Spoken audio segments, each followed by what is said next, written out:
¿Cómo se relacionan los vivos con el mundo espiritual?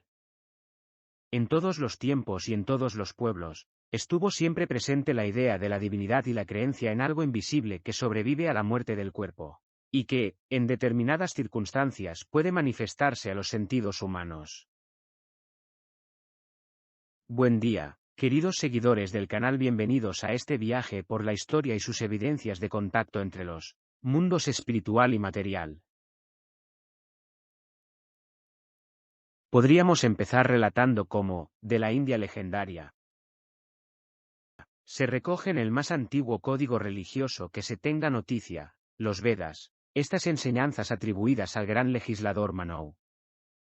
Los espíritus de los antepasados, en el estado invisible, acompañan a ciertos brahmanes, invitados a las ceremonias en conmemoración de los muertos, de modo volátil, los siguen y toman lugar a su lado cuando ellos se sientan.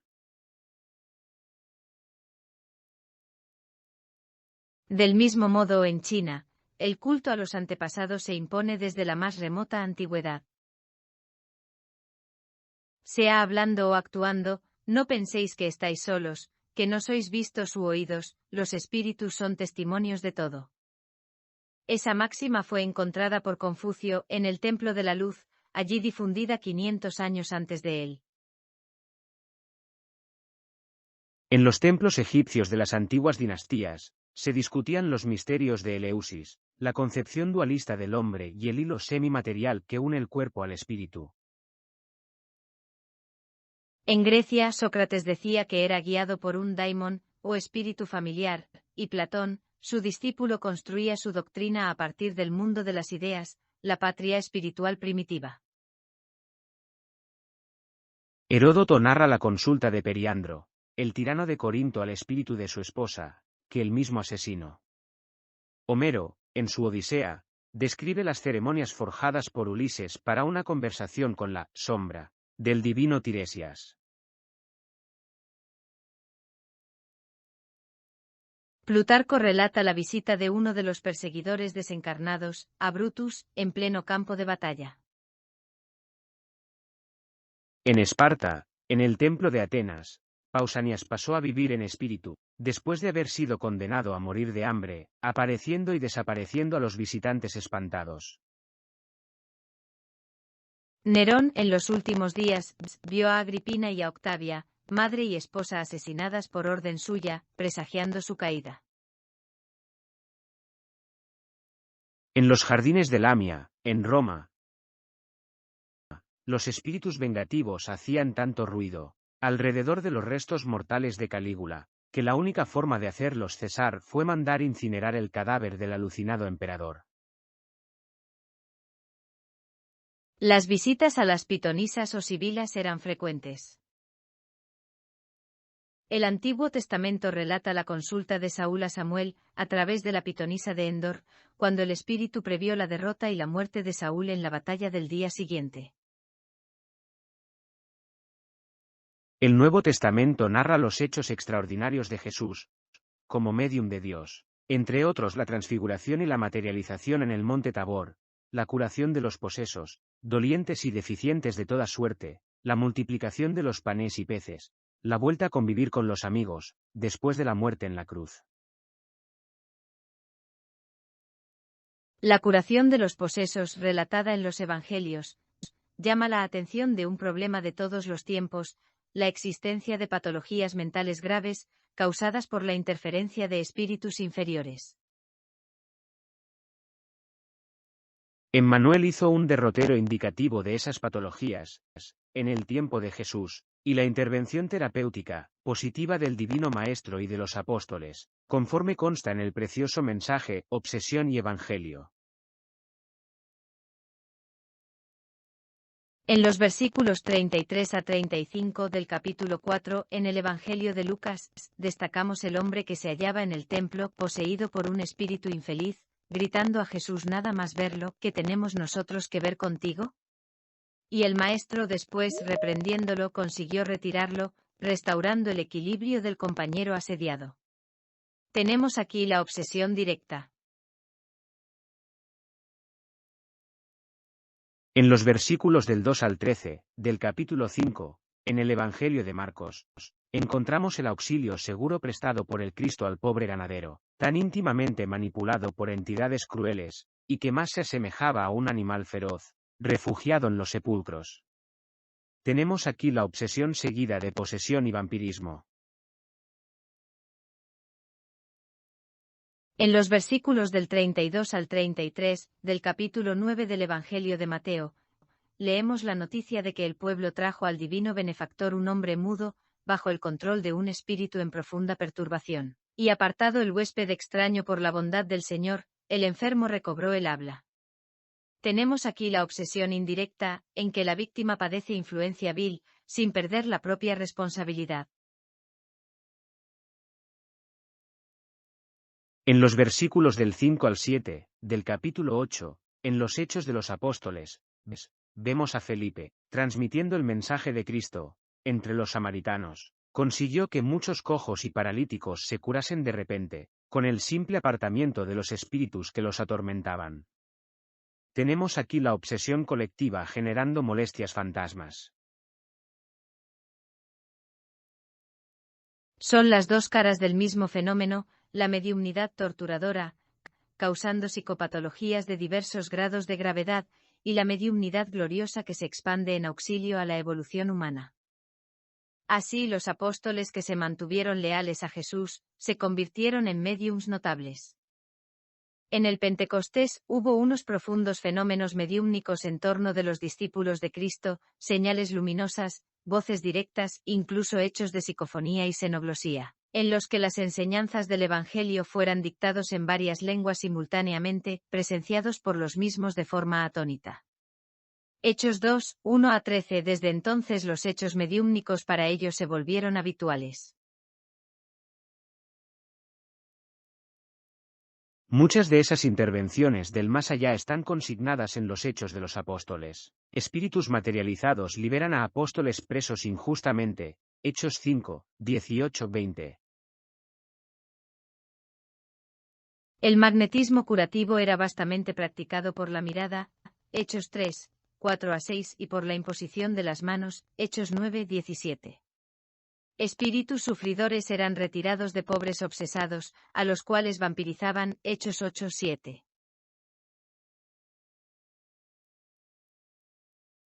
Saulo de Tarso desenvolvió la clarividencia, y de un momento para otro, vio al propio Cristo a las puertas de Damasco y acató las instrucciones. Hechos 9, 3 a 7. Ananías, medium clarividente, y procurado por Jesús que le pide intervenga a favor de Saulo. Hechos 9, 1. En el hogar de los cristianos en Antioquía, Agabo, uno de los médiums que actuaban allí, incorpora un espíritu benefactor que realiza una importante premonición. Hechos 11, 28. Y en esa misma iglesia se produce la voz directa que da expresa incumbencia a Paulo y a Bernabé. Hechos 13, 1, 4. En Troade, Paulo recibe la visita de un varón en espíritu a pedirle socorro fraterno. Hechos 16, 9 a 10.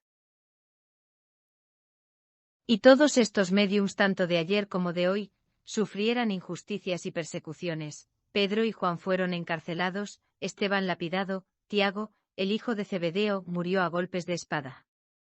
Paulo de Tarso fue preso y azotado varias veces. Y la mediumnidad continúa su rastro de luz, brillando entre los cristianos, sacrificados en las fiestas de los circos. No fueron pocos los que se inmolaron perdiendo el cuerpo físico, bajo el guante de servicios crueles, por la misión de servir de intermediarios entre los dos planos de vida. Juana de Arco llevó a Francia muchas victorias, guiada por voces y visiones de los santos, mas fue quemada viva por la Inquisición, en Rouen, después de doloroso proceso. A pesar de todo el movimiento de represión, los fenómenos surgieron en el propio seno de la Iglesia, con Francisco de Asís, Teresa de Ávila, Juan de la Cruz, Lutero, Antonio de Padua, José de Anchieta, y muchos más. El propio Papa Urbano VIII observó espantado la levitación de José de Cupertino. Shakespeare utilizó, de manera natural, la intervención del mundo espiritual en sus obras. Toda la trama de Hamlet se basó en la aparición del espíritu del padre al hijo, en el inicio de la obra, clamando por justicia. Beethoven describe en la Carta a Bertina el proceso de sus creaciones, las ondas de la armonía, el foco de la inspiración, el surgir de una sinfonía. Mozart también relata su método creativo idéntico, los pensamientos musicales de origen desconocido, que le llegan en cascada, y sobre los cuales su voluntad no tiene la menor interferencia.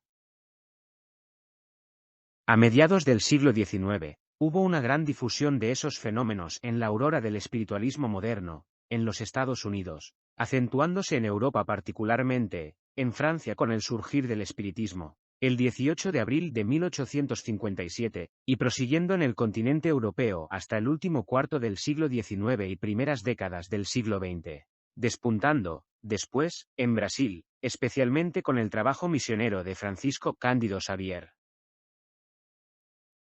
El hecho de que en todos los tiempos y en todos los pueblos haya estado siempre viva la creencia en algo invisible, que sobrevive a la muerte del cuerpo, y que sobre el influjo de condiciones especiales, puede manifestarse a nuestros sentidos, nos vuelve propensos a aceptar la hipótesis espiritista, resalta César Lombroso, eminente criminalista italiano que se convenció de las verdades espíritas, después de conversar con su madre materializada, gracias a la mediumnidad de Eusapia Paladino. Ernesto Bozano, otro notable investigador italiano, en su alentadora obra, Pueblos primitivos y manifestaciones supranormales, también tuvo como principal objetivo demostrar exactamente eso, que los fenómenos mediúmnicos o metapsíquicos no eran un descubrimiento del moderno espiritualismo. Sobre ese libro, comenta la traductora Eponina Pereira da Silva, en este trabajo, Bozano se propone demostrar que entre los pueblos primitivos actuales estos fenómenos metapsíquicos se presentan, en todas las graduaciones, en todo semejante a las investigaciones científicas en este campo hechas por los civilizados.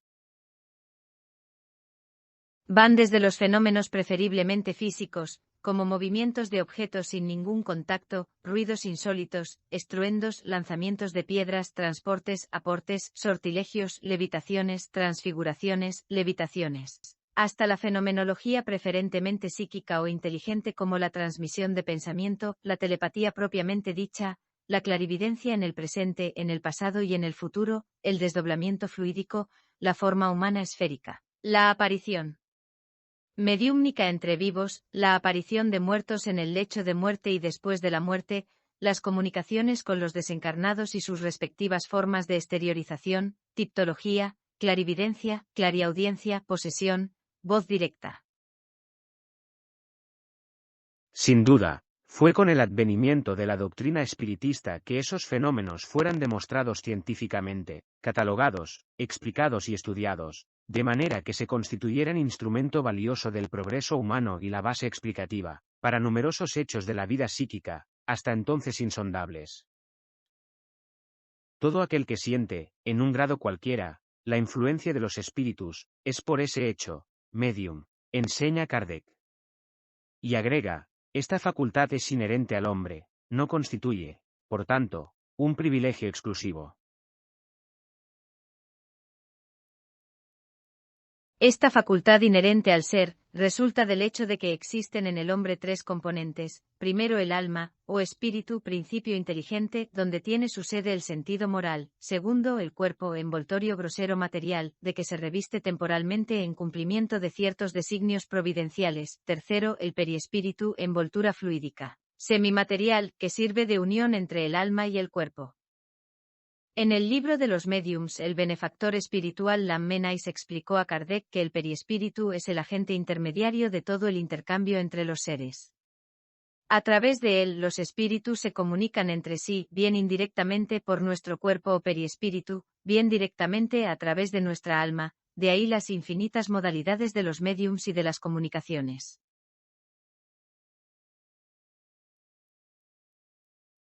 Bueno amigos, hasta aquí nuestro vídeo de hoy. Como siempre, muy agradecidos por su atención y los esperamos para un nuevo vídeo próximamente.